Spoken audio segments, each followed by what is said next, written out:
کوئ دا سپین ږیري خو ممکن محفوظ دي رب العالمین دې همیشه دې همدغسې محفوظ ساتي دا نوجوانان خو دا موبایل او د شیانو بازار دی ټول لاسونو کې نیولي فیسبوک او فلان او فلان دا پروګرامونه پکې وي د فیسبوکونو کې یو بریتو ملا صاحب راوتلی دی هغه ډېرې نوې نوې خبرې کوي دوه قسمه خلک ورته ډېر خوشحالېږي یو دا سیکولر ټایپ ورته ډېره خوشحاله ده ځکه چې ورته اسان کړی دی ګوګل اسان دی د ورو ورو ترتیب په ترتیب خبره روانه ده بله ورځ ورته وایي چې مونځونو ته ضرورت نشته صرف کلمه وایه دا خبره دې ته جوړوي ده او دا سس خلک ورته ډېر خوشحاله دي چې هغه عبادتونو تاسې باندې لټوي د هغه د هغه بدبویو خبرو نه یوه خبره دا ده یوه خبره شاید دا نوجوانانو تاسو په فیسبوکونو کې اورېدلې وي یوه بېکاره خبره د هغه د خبرو نه دا ده وایي چې دا احادیث د نبي علیه السلام او کتابونه د احادیثو دا خو د نبی علیه السلام د وفات نه 2500 کاله بعد لیکلی شوي څومره بعد لیکلی شوي نو کوم کتاب چې د نبی علیه السلام نه 2500 کاله بعد لیکلی شو په دې کتاب کې خامخا په نبی علیه السلام دروغ ویلي شوي وایي په صحیح بخاري کې دروغ شته په صحیح مسلم کې دروغ شته په صحیح کې دروغ شته دا وایي چې دې کتابونو کې دروغ دي او ډېر د سخريې نه بیا وایي ته وګوره دا سادهګانو ته شریف وایي بخاری شریف او ترمذی شریف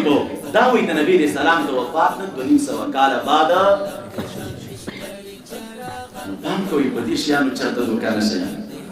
احادیث د نبی علیه السلام د نبی علیه السلام نه 2500 کاله بعد نه دي لیکلی شوي بلکې احادیث د نبی علیه السلام په حیات طیبه کې لیکلی شوي وو د هغه مبارک په ژوند کې لیکلی شوي وو یو عالم 2500 کاله بعد راځي او یا یو عالم 300 کاله بعد راځي او یا یو عالم 500 کاله بعد راځي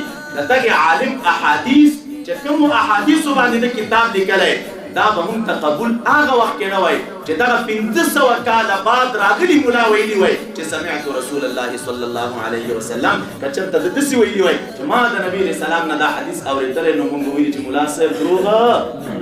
ته به 500 کاله بعد راغلی ته څنګه وایي چې ما د نبي علیه السلام حدیث اورېدلی ستا د نبی علیه السلام په منځ کې 500 کاله تېر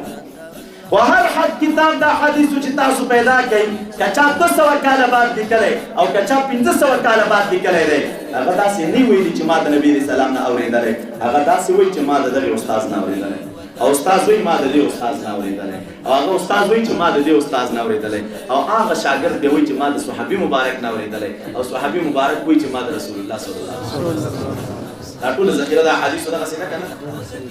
2500 کاله بعد به هغه خبره نقلېدلی چې کومه خبره ده 2500 کاله بعد مولا په خپل استناد کولی چې ما د نبي علیه السلام نه اورېدلې ده او چې یو 2500 کاله بعد مولا وایي چې دا خبره ما د فلاني نه واورېدله او هغه د فلاني نه اورېدلې او هغه د فلاني نه او هغه د نبي علیه السلام نه نو په دې کې څه کومه قبحه شته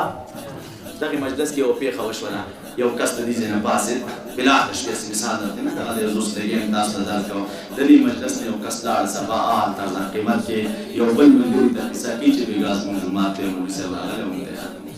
او دا خبره یې راته وکړه هغه واورېد دا سړی دلته ما سره ناست هلته چې هغه کس لاړ هغه دا خبره وکړله هغه نه بل چا واورېدله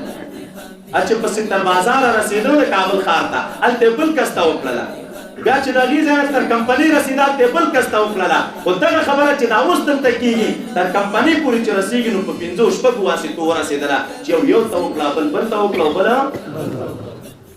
نو دغه سړی که امین او صادق و چې دا زموږ مجلس کې ناست و دا خبر واورېده دا چې چا ته وکړه هغه هم صادق و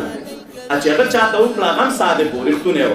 چې هغه چا ته وکړه هغه هم صادق و نو دا په 6 واسطو چې هلته خبره ورسېدله او دا منځ کې ټول خلک نیکانو دا خبره به دروغ وي دا به دروغ وي او کپتان اخسته د کمانه ښه سړي واورېده خو دا چې دم قیمت ته لاړه ته بل ته وکړله هغه هم خو چې درېیم ته یې کوله نو ورته لږ مشکل و یا حافظه کې خبره وه خبره یې سمه نه شوه یادولی یا بې احتیاطه وه لږ خبره یې وکړله چې هغه بل واورېدله هغې کې هم لږه کمزوري وه داسې ډېر ثقه نه وه او ډېر معتمد کس نه وه نو دا په 5مه واسطې چې هلته خبره رسېږي هغلته نو دا خبره خو د دې